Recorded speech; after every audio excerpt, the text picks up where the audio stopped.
कॉफ Douglas demand function करते हैं कि उसको कैसे कैसे निकाल सकते हैं।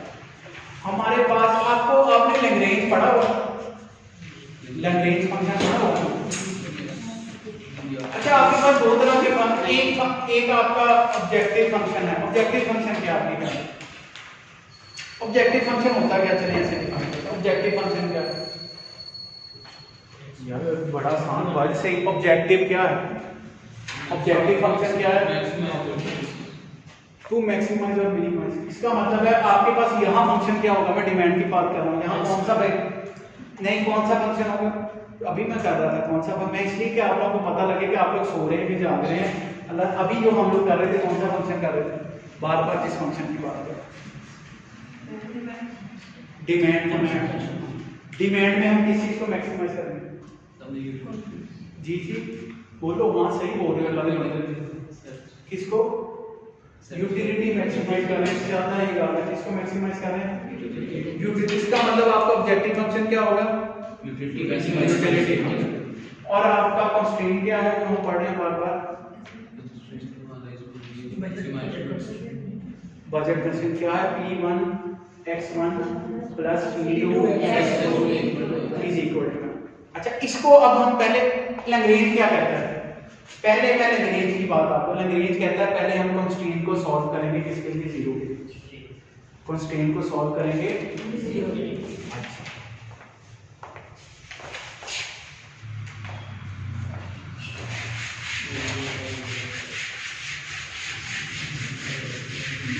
कंस्ट्रेंट को सॉल्व करते हैं। कंस्ट्रेंट को सॉल्व कैसे कर सकते हैं? देखिएगा, P1 x1 plus P2 x2 is equal to. अब ये इक्वेशन है कि जीरो के इक्वल आने तो क्या करेंगे? सीधी सीधी बात है, m को उठा के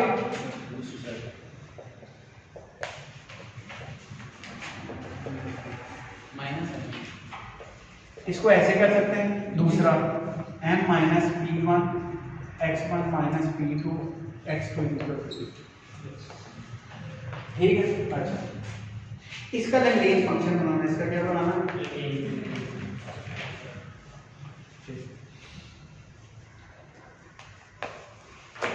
लैग्रेंज फंक्शन का क्या होगा?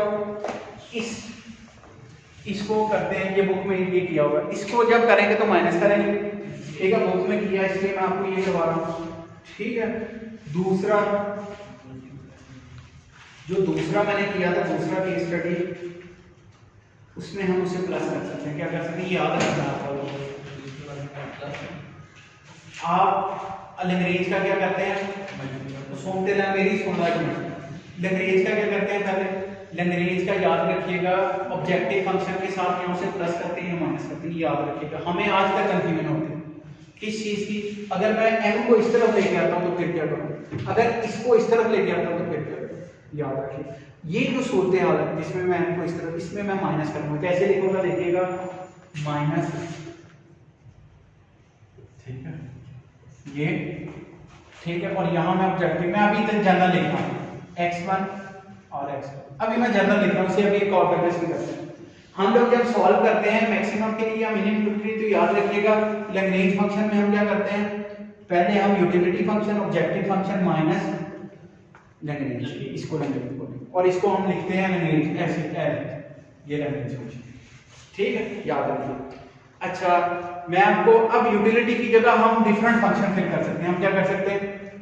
हमारा ये जनरल फंक्शन, इसकी जगह मैं कॉफ डगलस लगाता हूँ। मैं क्या लगाता हूँ?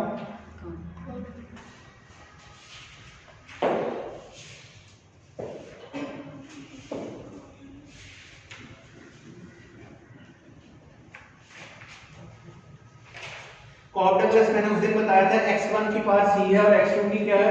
d। यूटिलिटी x1 x2, इसकी पावर क्या है? x1 की पावर c है, x2 की पावर d है। इसे लीनियराइज किया था। लीनियर क्या इसे किया था हमने? लॉग लेके। लॉग कैसे लेते हैं? c ln x1 plus d ln x, याद करो, ठीक है। ये फंक्शन हो गया, ये क्या हो गया? Linear function. अब मैं यहाँ ये पुट कर दूंगा, यहाँ क्या पुट कर दूंगा? फिर उसे सॉल्व कर दूंगा, फिर उसे सॉल्व कर दूंगा। अब सॉल्यूशन क्या है? सॉल्यूशन कैसे करते हैं? अब इसको मैं लिखता हूँ C L N X one plus D L N X, इसको मैं लिखता हूँ, ये मेरा बन गया पूरा लैग्रेंज फंक्शन।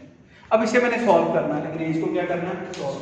आपने मैथमेटिक्स पढ़ी होगी, मैथमेटिक्स काफी दफा आपने पढ़ी होगी, ठीक है। मैथमेटिक्स में हम कुछ कंडीशंस पढ़ते हैं, एक को कहते हैं नेसेसरी कंडीशन, दूसरे को कहते हैं सफिशिएंट कंडीशन, आप लोगों ने पढ़ा होगा। जब हम मैक्सिमाइज करते हैं या मिनिमाइज करते हैं तो उसमें एक नेसेसरी कंडीशन होती है, दूसरी क्या होती है, ये चियांग की बुक में आपने अक्सर पढ़ा होगा, बल्कि जो भी मैथमेटिक्स की बुक है उसमें हम मैक्सिमाइज जब करेंगे तो फर्स्ट कंडीशन क्या होगी जी, बोल दो यार, हैं फर्स्ट नेसेसरी होएगी क्या यार, बेटा बड़ा आसान है, आप लोग जेन में जोड़ डालें। फर्स्ट कंडीशन आप लोगों ने बीटास निकाले हैं कभी, इकोनोमेट्रिक्स में निकाले होंगे सारे, उसमें फर्स्ट कंडीशन के थ्रू आप निकालते हैं, क्या करते हैं, इक्वेशन को किसके इक्वल रखते हैं, जीरो। तो फर्स्ट कंडीशन क्या है, हम इक्वेशन को किसके इक्वल रखेंगे, फर्स्ट ऑर्डर डेरिवेटिव किसके इक्वल रखेंगे, that is the necessary condition, that is the for both cases, for maximization and for. अब चेंज कहां आती है मैक्सिमाइजेशन में, that is the second order derivative, that is the second order, वो कैसे आएगी, सेकंड ऑर्डर डेरिवेटिव अगर minus होएगा तो फिर क्या होगी, फिर क्या होएगा, मैक्सिमम होगा, और अगर पॉजिटिव होएगी तो फिर क्या होएगा, मिनिमम, ठीक है। तो हम यहाँ आप लोग याद रखिएगा, जब भी हमने मैथमेटिकल की एप्लीकेशन निकाल के हमने करना है, हमने पहले क्या करना है, फर्स्ट डेरिवेटिव किसके इक्वल रखना है।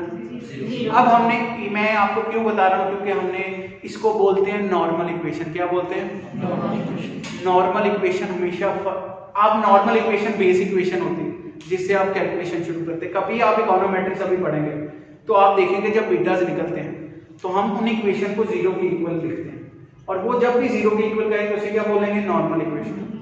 तो हमारे लिए बड़ा जरूरी है हम इक्वेशन को किसके इक्वल रखें, फर्स्ट डेरिवेटिव, नहीं तो हम उसे निकाल नहीं पाते। अब हम इस इक्वेशन को क्या करेंगे, फर्स्ट ऑर्डर डेरिवेटिव लेंगे। अब फर्स्ट ऑर्डर डेरिवेटिव हम किस किस विद रिस्पेक्ट टू कौन कौन से वेरिएबल हैं जो रख ले सकते हैं, आपके क्या x1 है, नेक्स्ट x2 है और लैम्डा है। अब याद रखिएगा, हमेशा डेरिवेटिव लेने के लिए मुझे क्या चाहिए होगा, विद रिस्पेक्ट टू व्हाट, और विद रिस्पेक्ट टू व्हाट का मतलब जो व्हाट है वो क्या होना चाहिए आपके क्या, that should be only variable.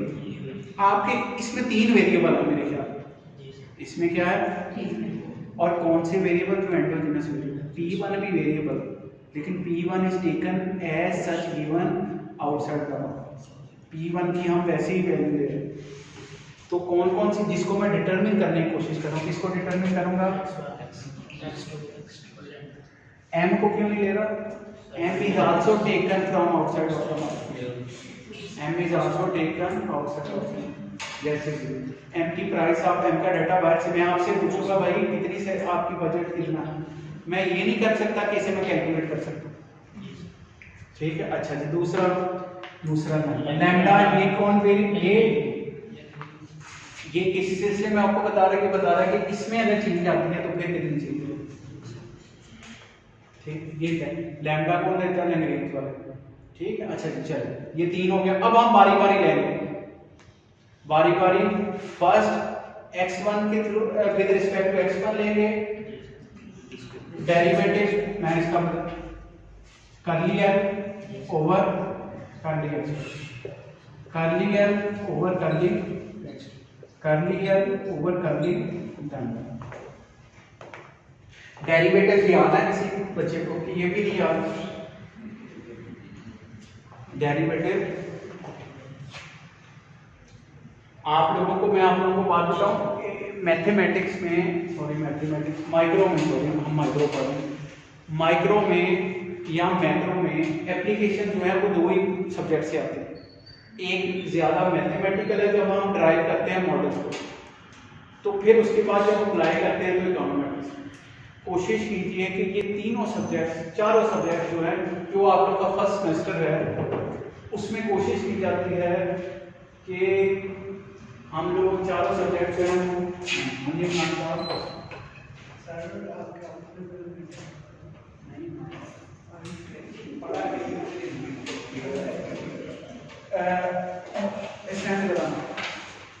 ये ना देखो चीज पढ़िए ना, मैं ये ना इमरान साहब के साथ जाना, इनका लैपटॉप पड़ा ये बेटा ये ठीक हो गया, दरवाजा बंद करके जाना कोई बात नहीं। अच्छा हमने इसके रोल जो हैं बड़े थोड़े थोड़े, आप डेरिवेटिव्स करें, मैथ आपको पढ़ा रहा है मैथ है नहीं, ऑफर नहीं हुआ। अच्छा आप डेरिवेटिव एक दफा रिवाइज करें। अब आपके ख्याल में इसका डेरिवेटिव क्या होगा? एल एन एक्स का सी x1 तो खत्म हो जाएगा। हाँ जी शाबाश, सी ओवर x1 क्या होगा? सी लॉग जिस चीज का होता है x1 उसका डिनोमिनेटर बराबर। ठीक, नॉर्मल केसेस में आप बात करें उसकी पावर फिर माइनस होती है। When there is log with x1 then x1 will be denominator, then there is d over x2। अब यहाँ देखिए यहाँ क्या आएगा सर x2 कैसे देगा जी? हम x1 के हिसाब से नहीं है, सॉरी अच्छा मैं जज्बाती हो गया, ठीक है। क्या होगा यहाँ, अब आगे क्या होगा? 0 ये आपको क्या है 0 आएगा इसमें, पीछे वाले ये माइनस हो जाएगा, ये तो 0 हो गया तो। अच्छा y it is 0 because there is no x1। आगे क्या आएगा बेटा? Lambda p1 x1 p1 lambda p1। अगर आप इसे, हम लोग कोशिश कर रहे हैं कि शॉर्ट टर्म में करें लेकिन स्पीड से करें, इसको मल्टीप्लाई कर सकते हैं। क्या कर सकते हैं? लैम्डा इससे मल्टीप्लाई होगा, इनसे फिर इनसे फिर इनसे, ये दोनों 0 हो जाएंगे, दोनों मैक्सिमम।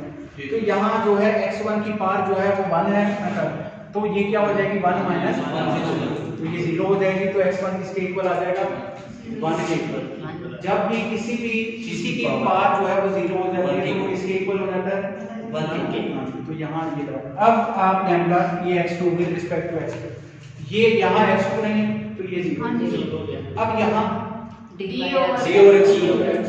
ओवर माइनस, ये माइनस है तो यहाँ माइनस और फिर ये, अब ये लैम्डा के साथ ये सारी वैल्यू आ जाएगी, क्या आ जाएगी? p1 x1 plus p2 x2 minus,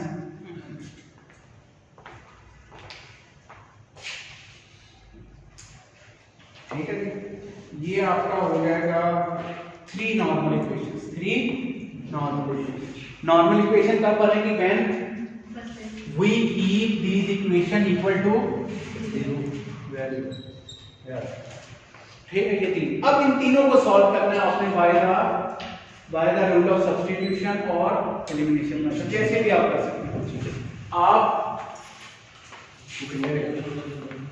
आप इसको कैसे कर सकते हैं? वैल्यू x1 पहले दोनों इक्वेशन लिखें जरा।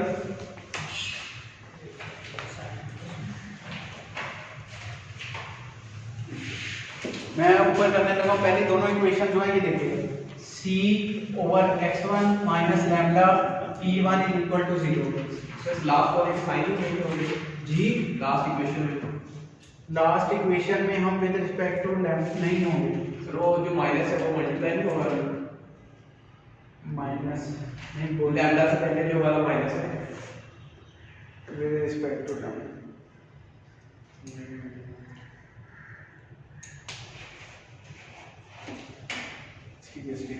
नहीं है मेरा क्या माइनस लैम्डा जब मल्टीप्लाई होगा सभी के साथ, तो अंदर वाली इक्वेशंस के साइन चेंज कर देगा, जिस तरह हमने ऊपर भी तो किए हैं। ये बेटा को उसके साथ आ रहा है, ये बुक में देखिए क्या कर रहा है। बुक में p1 x1 plus p2 x2 minus m है, माइनस है ना, माइनस क्योंकि ये दरमियान में जब आता है तो माइनस फिर शायद चाहिए। सो भी हमने ऊपर भी तो किए हैं, माइनस लैम्डा p1 लिखा है, माइनस लैम्डा p2। बेटा लेकिन दरमियान में आ रहा है, नहीं समझ, अगर ये रहता होता तो शायद ना लैम्डा पे सही है। इसमें मेरे को प्रोडक्ट फंक्शन के तहत सर इसको लैम्डा नहीं, प्रोडक्ट में नहीं होगा, ना करो ऐसे। लैम्डा अगर तो आप इसे सर माइनस आगे अंदर नहीं अप्लाई होगा, सिर्फ लैम्डा होगा, माइनस बस ही रहेगा। ये बच्चे को क्या है ठीक रहा, अगर आप इसे ओपन करोगे ना आप माइनस को यहाँ भी माइनस मल्टीप्लाई माइनस का जी सर। ठीक तो हो ऊपर वाले तो फंक्शन में हमने माइनस किया। हाँ, अब मेरी बात सुने ना, जब आप लैम्डा को मल्टीप्लाई कर देते हैं तो इसके पास भी माइनस होगा, इसके पास भी माइनस होगा, इसके पास भी माइनस होगा, प्लस होगा। इसके पास प्लस होगा। आप इसको अलग करके देखो, इसे ओपन करके देखो, आप इसे सही कह रहे हो, आप चेक करो। मुझे लगता है ये फिर दोबारा हो जाएगा, मेरा अपना जाती है, वो वाला गलती नहीं कर सकता।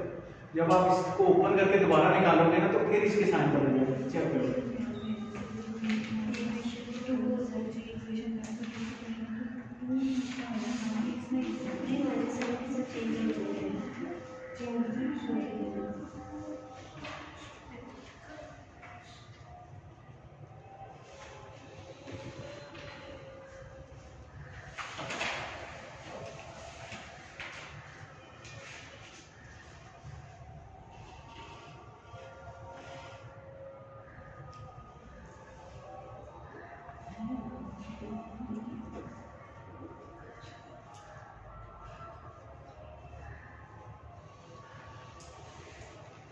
क्योंकि ये जब ब्रैकेट में लेगा तो माइनस को बदल नहीं कर रहा मेरे ख्याल में।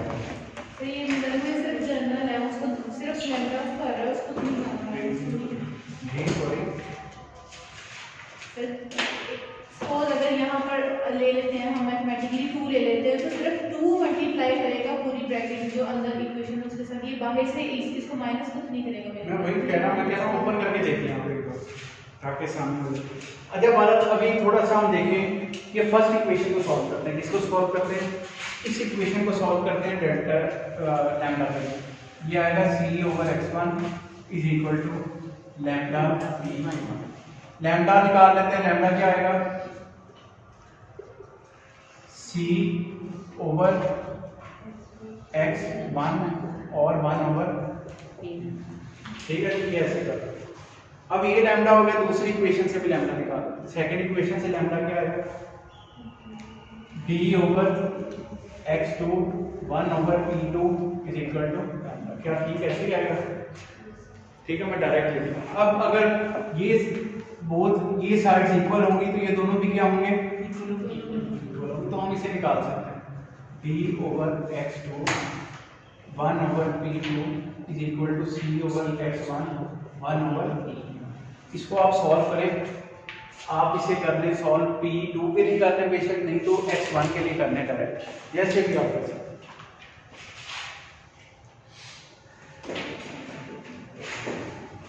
अच्छा,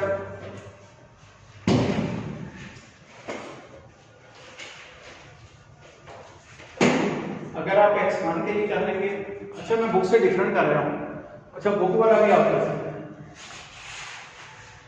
इसे हम x1 के लिए सॉल्व कर लेते हैं। वैसे बुक वाले ने थोड़ा सा शायद आसान किया हो। d/x2 p2, ये जो है p1 ऊपर आ जाएगा, ठीक है, ये क्या आ जाएगा? c/x1 ऐसे ही, ठीक है।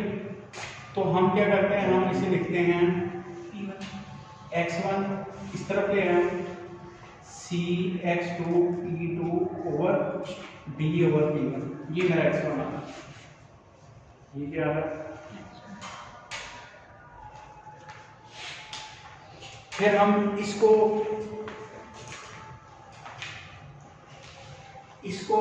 क्योंकि इसमें से हमने x2 को देखिए, हम x1 और x2 जब निकालेंगे तो हम लोग x2 और x1 में x2 नहीं आना चाहिए, x2 में x1 नहीं आना चाहिए, याद रखिए। अभी हम इसे मजीद सॉल्व करें। ये आ गई इक्वेशन x1 वाली। अब मैं इसको अपनी बजट लाइन में डाल दूंगा। बजट लाइन की तरह ये सॉरी ये थर्ड में डाल, थर्ड में P1 x1 plus P2 x2 minus m is equal to 0। इसमें ये देखिएगा, इसमें साइड वाला पोर्शन आ रहा है, पूरा आ रहा है, ये बंद हो गया हुआ है, क्या करेंगे, साइड पे आ रहा नहीं आ रहा, मेरा जी सर। हैं ऊपर देखिए, डेल्टा वाला आ रहा है सर, बाकी इधर वाला नहीं आ रहा। ये इधर वाला नहीं आ रहा, नहीं। इधर थोड़ा सा इधर डाल दो, थोड़ा सा यहाँ तक आना चाहिए, उधर से इसका घूमेगा ना जी सर। आगे अब लेकिन ये सही ये मेरा बात आ रहा है, क्लियर, हाँ जी हाँ तो आ रहा है, लेकिन सर क्लियर नहीं आ रहा, वर्डिंग जो है ना क्लियर नहीं है। जब देखो थोड़ी देर में शायद हो जाओ गया। जी।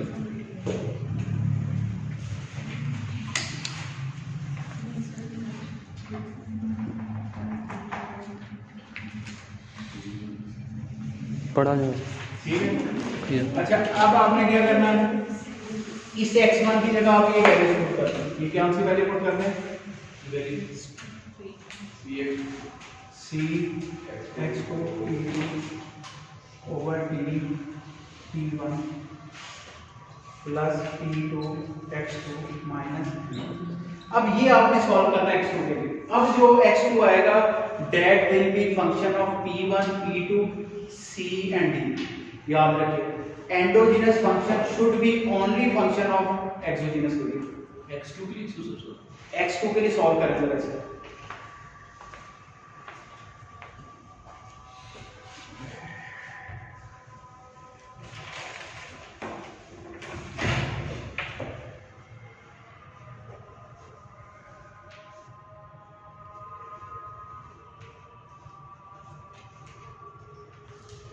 बेटा कर दो